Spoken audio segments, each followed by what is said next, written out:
भाललोचन जात पावक दग्धमन्मथ विग्रहम् भस्मदिग्ध कलेबरं भवनाशनं भवमव्ययम् चन्द्रशेखरमाश्रये मम किं करिष्यसि वै नम.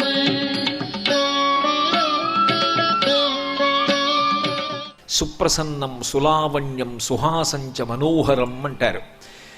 బ్రహ్మాండమైనటువంటి ప్రసన్న రూపంతో చిరునవ్వు నవ్వుతూ పరమాద్భుతమైనటువంటి రూపంతో ఉంటాట. బతికున్నవాడు చూసి సంతోషించడం కాదు, చచ్చిపోతున్నవాడు ఆయన రూపాన్ని చూసి చావు బాధ మరిచిపోతాడు. అది శంకరుని యొక్క రూప విలాసం.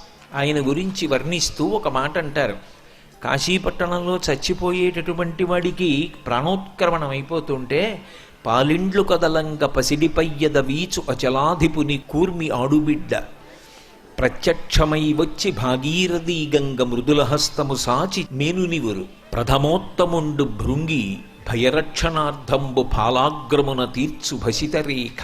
చిట్ట చివర పెద్ద నిద్రకు మాగన్ను పెట్టువేళ పంచజనులకు తారక బ్రహ్మవిద్య అభవుడుపదేశమునరించునప్పుడు కాశీ. కాశీపట్టణంలో ప్రాణోత్క్రమణమై ఊపిరందక ప్రాణి కొట్టుకుంటుంటే ఒక్క కాశీలో ఆయన ఇచ్చిన వరం, పాలిండ్లు కదలంగ పసిడిపయ్యద వీచు అచలాధిపుని కూర్మి ఆడుబిడ్డ. పార్వతీదేవి వచ్చి కింద కూర్చుని తన యొక్క తొడ మీద ప్రాణోత్క్రమణం అవుతున్నటువంటి వాడి శిరస్సు ఉంచుకొని తన పవిట కొంగు తీసి విసురుతుంది వాడికి చెమట పడుతుంటే. కాబట్టి పాలిండ్లు కదలంగ పసిడిపయ్యద వీచు అచలాధిపుని కూర్మి ఆడుబిడ్డ. అలాగే ప్రత్యక్షమై వచ్చి భాగీరథీ గంగ మృదులహస్తము సాచి మేనునివురు. గంగానది ఒక స్త్రీ రూపాన్ని పొంది నడిచి వచ్చి చల్లటి చేత్తో ఒళ్ళు నివురుతూ, బెంగ పెట్టుకోకురా నాన్న, నీకు చెమట పడుతోందా, భయపడుతున్నావా అంటుందిట. ఆ సమయంలో డుంఠి గణపతి వచ్చి ధుత్కారమునరించి తొండంబు ముక్కున శిఖరారావంబు జిలుకు డుంఠి గణపతి వచ్చి ఊపిరి అందట్లేదా, బెంగ పెట్టుకోకని తొండంతో ఊపిరి ఊది అందిస్తూ ఉంటాట ముక్కు దగ్గర. అప్పుడు ప్రథమోత్తముండు భృంగి భయరక్షణార్థంబు ఫాలాగ్రమున తీర్చు భసితరేఖ.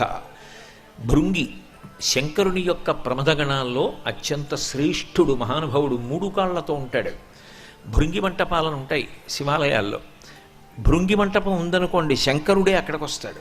భృంగి మంటపానికి శివుడు వస్తాడు. భృంగి అంటే అంత ప్రీతి.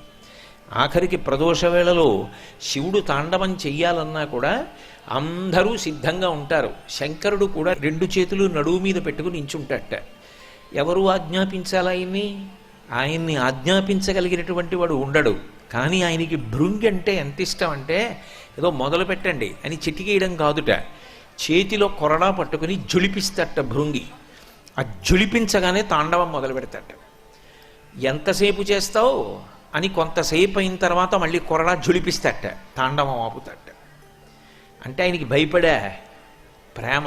ఆ భృంగి చెప్పిన మాట వింటాడు. అందుకే శ్రీశైల సుప్రభాతంలో కూడా ఉంది 51వ శ్లోకం శివానందలహరి.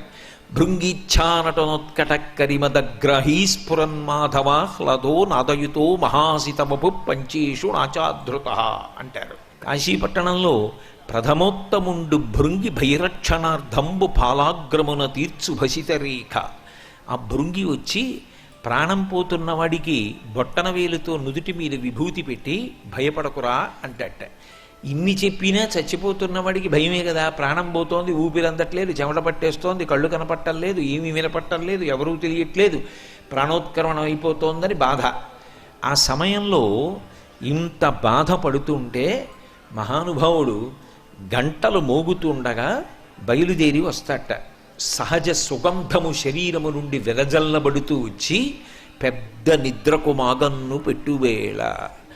రాత్రి నిద్రపోయేటప్పుడు మాగన్ను పెట్టాడంటారు. వింటూ అంటూ నిద్రలోకి జారిపోతాడు. ఆ జారిపోయిన వాడు రేపు లేస్తాడు.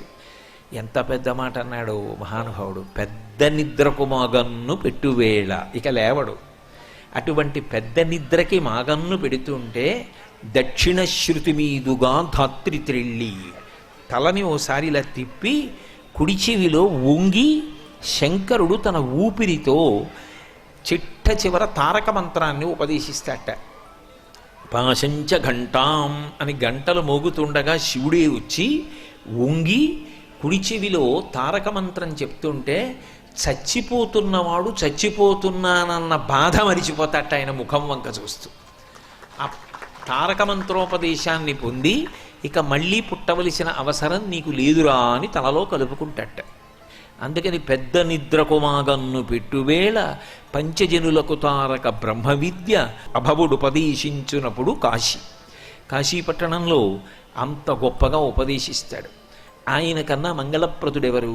అద్భుత విగ్రహ అమరాధీశ్వర అగణిత గుణగణ అమృత శివ. అద్భుత విగ్రహ అమరాధీశ్వర అగణిత గుణగణ అమృత శివ. సాంబ సదా శివ సాంబ సదా శివ సాంబ సదా శివ సాంబ శివ. సాంబ సదా శివ సాంబ సదా శివ సాంబ సదా శివ సాంబ శివ. సర్వం శ్రీ ఉమామహేశ్వర పరబ్రహ్మార్పణమస్తు.